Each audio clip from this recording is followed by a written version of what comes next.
اعوذ باللہ السمیع العلیم من الشیطان الرجیم بسم اللہ الرحمن الرحیم ربنا لا تزغ قلوبنا بعد اذ هدیتنا وهب لنا من لدنک رحمہ انک انت الوہاب۔ عزیز طلبہ، السلام علیکم ورحمۃ اللہ وبرکاتہ۔ شرح المدوم کتاب حج درس نمبر 216 میں حج سببی کے مصادیق اور احکام پر گفتگو ہوگی۔ حج کی اقسام پر گفتگو ہو رہی ہے اور حج سببی کے مصادیق اور احکام بیان کیے جائیں گے۔ ایک بحث کا تتمہ رہتا ہے سابقاً، مستبصر کی حج کے اعادہ کے استحباب کا بیان آنے والا ہے۔ حج سببی میں سے حج نظری کی تفصیل کا تذکرہ ہوگا، متعلقہ حدیث اور روایات اہل بیت علیہم السلام کا بیان آئے گا، عبارت کی تطبیق اور تشریح پیش کی جائے گی، متعلقہ مسائل اور فروعات بھی ذکر ہوں گے۔ سابقہ بحث کا جو تتمہ ہے وہ شہید اول کا نظریہ ہے کہ مستبصر اگر اپنی حج جو پہلے ادا کر چکا ہے اس کا اعادہ کرے تو یہ مستحب ہوتا ہے، کیونکہ روایات اس کے متعلق پائی جاتی ہیں۔ بعض فقہا کا نظریہ ہے کہ مستبصر کا اپنی حج کا اعادہ کرنا واجب ہوتا ہے، اور ان کی دو دلیلیں ہیں۔ ایک تو یہ ہے کہ ایمان کو وہ لوگ شرط صحت عبادت سمجھتے ہیں، اور اس شرط کا تقاضا یہ ہے کہ جب مستبصر نے حج انجام دی تھی تو اس وقت حالت ایمان میں نہیں تھا، تو اذا فاقد الشرط فاقد المشروط، تو مشروط باطل ہوگا اور اس کو پھر استبصار کے بعد دوبارہ حج کو انجام دینا چاہیے۔ اور روایات بھی اس پر دلالت کرتی ہیں کہ مستبصر کو دوبارہ حج انجام دینی چاہیے۔ تو شہید ثانی مصنف کے قول کی تائید فرماتے ہیں، کہتے ہیں کہ روایات سے جو انہوں نے استدلال کیا ہے کہ اعادہ واجب ہونا چاہیے، تو یہ بات ٹھیک نہیں ہے، چونکہ ان روایات کے مقابلے میں وہ روایات بھی پائی جاتی ہیں جو وجوب اعادہ کی نفی کرتی ہیں، اور روایات کو آپس میں جمع کرنے کا تقاضا یہ ہے کہ ان روایات کو استحباب پر حمل کیا جائے، ان سے مراد مستحب حکم لیا جائے، تاکہ دونوں قسم کی روایات آپس میں جمع ہو جائیں۔ الجمع مہما امکن اولا من الطرح، تو جامع عرفی کا تقاضا یہ ہوتا ہے کہ جو روایات اعادہ پر دلالت کرتی ہیں ان سے استحباب مراد لیا جائے، اور جو عدم اعادہ پر دلالت کرتی ہیں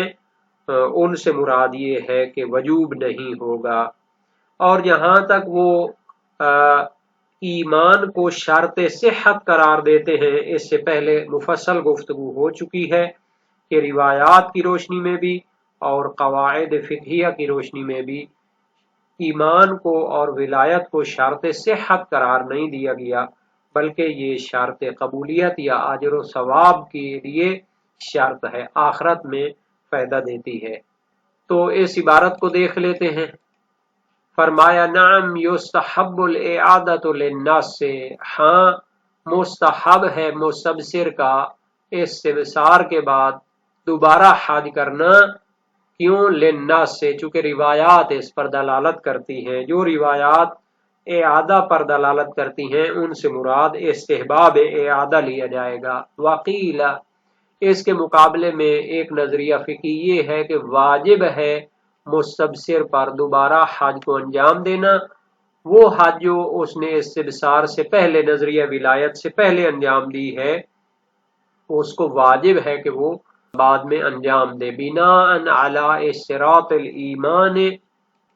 المقتضی لفساد المشروط بدونہ وباخبار حملها علی الاستحباب طریق الجمع۔ شہید ثانی ان کی توجیہ پیش کرتے ہیں، اس بنا پر یہ واجب سمجھتے ہیں دوبارہ حج انجام دینے کو کہ وہ صحت عبادت میں ایمان کو شرط سمجھتے ہیں، اور اس شرط کا تقاضا یہ ہے کہ مشروط فاسد اور باطل ہو جائے بغیر اس شرط ایمان کے، کیونکہ جب شرط نہیں ہوگی تو مشروط بھی ناقص اور فاسد ہو جائے گا۔ تو یہ ایک نظریہ ہے اس بات میں جس کا پہلے جواب دیا جا چکا ہے تفصیل کے ساتھ۔ دوسری دلیل وب اخبار، ایسی روایات سے بھی وہ استفادہ کرتے ہیں جو وجوب اعادہ پر دلالت کرتی ہیں، لیکن شہید فرماتے ہیں حملها علی الاستحباب طریق الجامع، ان روایات سے مستحب حکم مراد لینا، یعنی دوبارہ حج کرنے کا حکم مستحب ہے، یہ مراد لینا طریق الجامع، دو قسم کی روایات کے درمیان جمع بندی کے لیے بہتر ہے۔ تو بہرحال اس مسئلے پر خاصی پہلے گفتگو ہو چکی ہے، اس وجہ سے مزید اس کی تفصیل بیان نہیں کی جاتی۔ یہ ایک استحبابی حکم ہے اور روایات بھی اس پر دلالت کرتی ہیں، اور روایات کے درمیان آپس میں جمع کرنے کا تقاضا بھی یہی ہے۔ القول فی حج الاسباب بالنذر وشبہہ والنیابۃ، لو نذر الحج واطلق کفت المرۃ مخیرا فی النوع والوصف الا ان يعین احدہما فیتعین الاول مطلقا والثانی ان کان مشروعا کالمشی والرکوب للحفاء ونحوہ۔ حج سببی کے بارے میں گفتگو کا آغاز کرنا چاہتے ہیں۔ حج سببی وہ حج ہوتی ہے جو مختلف امور کی وجہ سے واجب ہوتی ہے، جیسے نذر و قسم اور نیابت کی وجہ سے واجب ہو جاتی ہے۔ اگر انسان نے نذر کی کہ میرا یہ کام ہو جائے اللہ تعالیٰ کی خاطر، میں حج کروں گا، تو یہ حج اس پر واجب ہو جاتی ہے۔ وشبہ ہی، اسی طرح قسم، عہد کرتا ہے اللہ تعالیٰ کے ساتھ، عہد و پیمان یا قسم اور حلف اٹھاتا ہے کہ خدا کے لیے میں ضرور یہ حج کروں گا، تو وہ بھی واجب ہو جاتی ہے۔ والنیابت، اسی طرح حج نیابتی بھی واجب ہوتی ہے، کسی بندے کا اجیر بنے، کسی بندے کی طرف سے حج کرنے کے لیے نائب بنے تو بھی حج واجب ہوتی ہے۔ ان تمام کے احکام بیان کیے جائیں گے۔ حج سببی حجۃ الاسلام کے مقابلے میں ہوتی ہے۔ حجۃ الاسلام وہ واجب حج ہوتی ہے جو انسان میں شرائط وجوب حج کی وجہ سے واجب ہوتی ہے۔ سب سے بڑی شرط یہ ہے کہ جب انسان عاقل بالغ ہو اور اس کے پاس استطاعت مالی و بدنی حاصل ہو جائے، اتنا زیادہ سرمایہ جمع ہو جائے جس کے ساتھ وہ آرام سے حج پہ جا سکتا ہو، مناسک اور اعمال حج کو بجا لا کے واپس آ سکتا ہو، تو وہ حجۃ الاسلام زندگی میں ایک مرتبہ واجب ہوتی ہے۔ اور اس کے مقابلے میں جو مختلف اسباب کی وجہ سے حج واجب ہوتی ہے اس کو حجۃ الاسباب کہتے ہیں یا حج سببی کہتے ہیں۔ تو حج سببی کا جو زیادہ واضح فرد ہے وہ حج نظری ہے، یعنی نظر کرے، منت مانے کہ میرا یہ کام ہو جائے تو میں اللہ تعالیٰ کے لیے حج کرتا ہوں۔ تو اس کے بارے میں گفتگو ہوگی۔ تو حج نظری کی تین قسمیں ہوتی ہیں۔ ایک مرتبہ وہ حجۃ الاسلام کی نظر کرتا ہے، میرا یہ کام ہو جائے تو میں اپنے حجۃ الاسلام پہ جاتا ہوں۔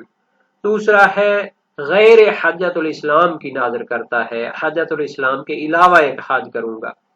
اور تیسرا یہ ہے کہ وہ مطلق حج کی نظر کرتا ہے، نہ اسے حجۃ الاسلام کے ساتھ مقید کرتا ہے، نہ ہی غیر حجۃ الاسلام کے ساتھ اس کی شرط اور قید لگاتا ہے۔ تو یہ تین صورتیں ہیں۔ تیسری قسم کا پہلے تفصیل بیان کرتے ہیں۔ اگر کسی نے حج کی نظر کی ہے اور اس کو مطلق چھوڑا ہے، مطلق طور پر کہا ہے کہ میرا یہ کام ہو جائے تو میں حج کروں گا، تو اس سے ایک حج اس پر واجب ہو جاتی ہے اور وہی اس کے لیے کافی ہے۔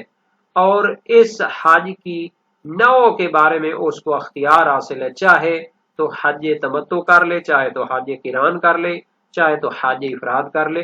ان کی تعریفیں پہلے گزر چکی ہیں، مزید تفصیلات بھی بعد میں آنے والی ہیں۔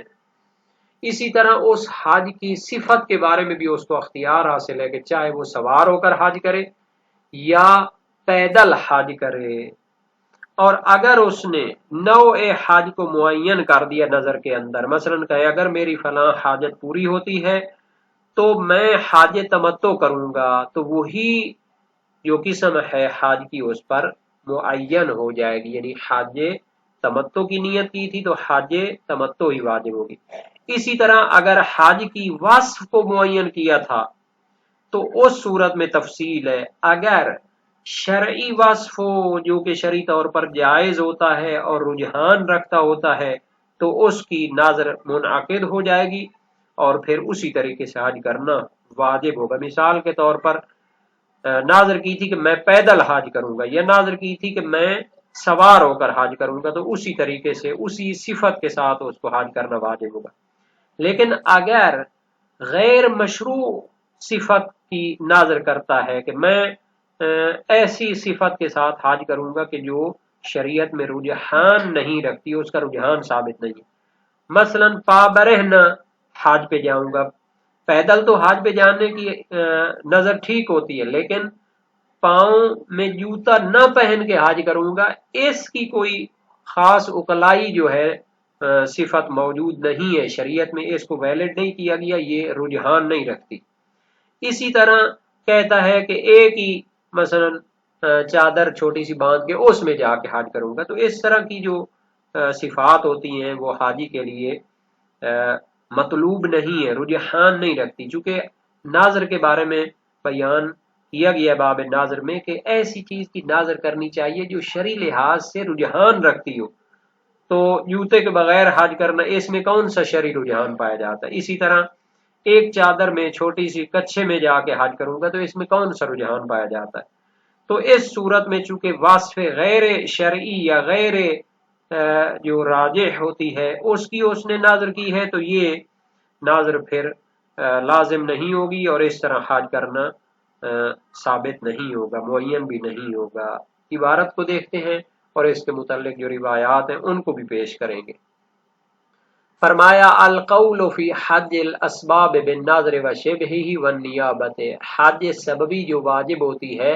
ناظر کے ذریعے، اسی طرح عہد و قسم کے ذریعے اور نیابت کے ذریعے، اجیر بننے کے ذریعے جو حج واجب ہو جاتی ان کے احکام بیان کریں گے۔ سب سے پہلے حج نظری کو بیان کرتے ہیں، اور ناظر کی بھی تیسری قسم جو ناظر مطلق ہوتی ہے اس سے شروع کرتے ہیں۔ لو نظر الحج واطلق کفت المرۃ مخیرا فی النوع والوصف، اگر وہ حج کی ناظر کرتا ہے اور مطلق اس کو چھوڑتا ہے، اس میں کسی خاص قسم کی نوع یا وصف کو قید نہیں کرتا، معین نہیں کرتا، کفت المرۃ تو ایک حج کرنا کافی ہوگا، مخیرا فی النوع والوصف، حج کی تین قسموں میں سے جس قسم کو بھی انجام دے اس کو اختیار ہوگا، تمتع، قران اور افراد میں سے، والوصف اور اس کو جس بھی شرعی وصف کے ساتھ انجام دے وہ کافی ہوگی حج۔ الا ان يعين احدهما، مگر یہ کہ حج میں نوع یا وصف میں سے ایک کو معین کر دے، نوع کو معین کر دے، تین قسموں میں سے ایک کو معین کر دے۔ فَيَتَعَيَّنُ الْأَوَّلُ مُطْلَقًا، جب نوع کی حج کی انواع میں سے ایک نوع اور ایک قسم کو معین کر دے گا ناظر میں، تو وہ متعین ہو جائے گی مطلقا۔ مطلقاً سے مراد یہ ہے کہ ان تین اقسام میں سے جس کو بھی معین کرے گا تو وہ معین ہو جائے گی، پھر اس میں کوئی دوسری شرط وغیرہ ضروری نہیں ہے۔ والثانیہ، لیکن جب وصف کو وہ معین کرے گا ناظر میں تو وہ ایک شرط کے ساتھ معین ہوگی، ان کان مشروعاً، اگر وصف شرعی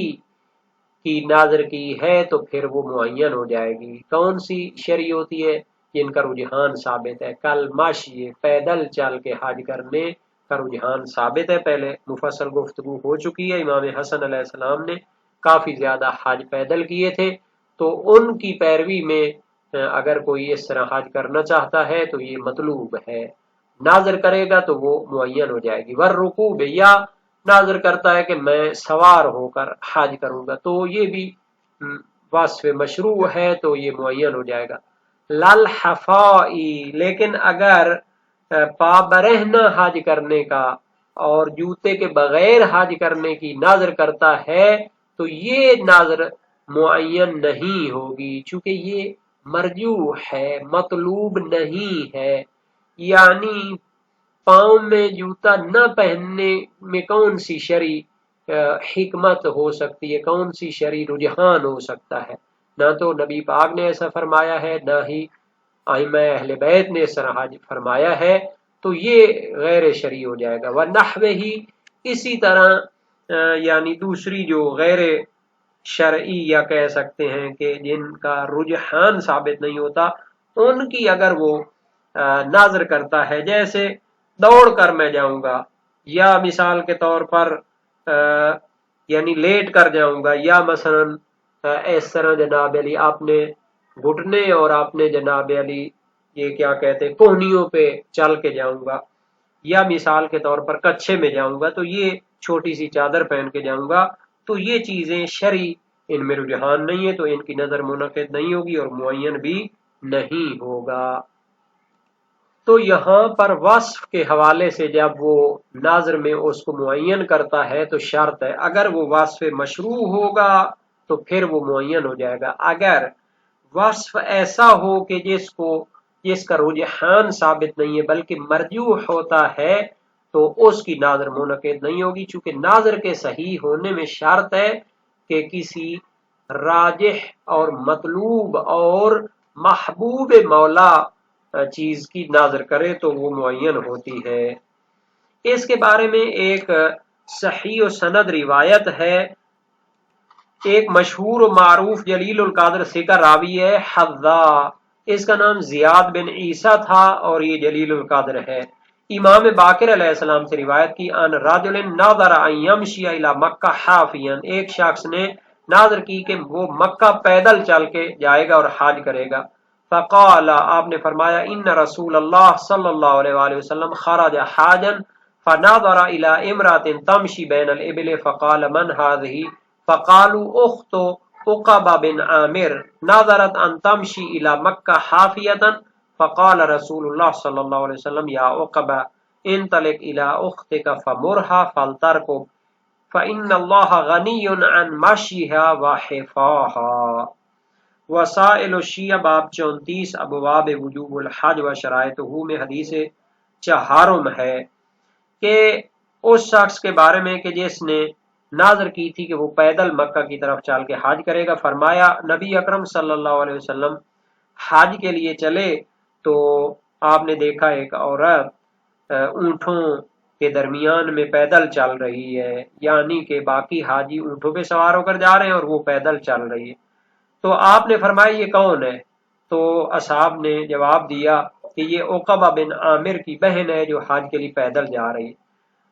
جس نے ناظر کی تھی کہ وہ مکہ پیدل چل کر جائے گی اور حافیہ یعنی جوتا بھی نہیں پہنے گی۔ تو نبی اکرم نے فرمایا اے عقبہ جاؤ اپنی بہن کے پاس اور اس کو حکم دو کہ وہ سوار ہو جائے، اللہ تعالیٰ اس کے پیدل چلنے اور اس کے جوتا نہ پہننے سے بے نیاز ہے، یعنی خصوصاً عورت کے لیے اس طرح پیدل چل کے حج کرنا اور جوتا بھی نہ پہننا یہ کوئی مطلوب کام نہیں ہے۔ اب مرد ہے چلو جو ہے پیدل چل کے جائے حج کے لیے وہ مطلوب ہو سکتا ہے، لیکن جوتا نہ پہننے کی مطلوبیت ثابت نہیں ہے، تو چونکہ جوتا نہ پہننے کی ناظر صحیح نہیں ہے تو یہ معین بھی نہیں ہوگا۔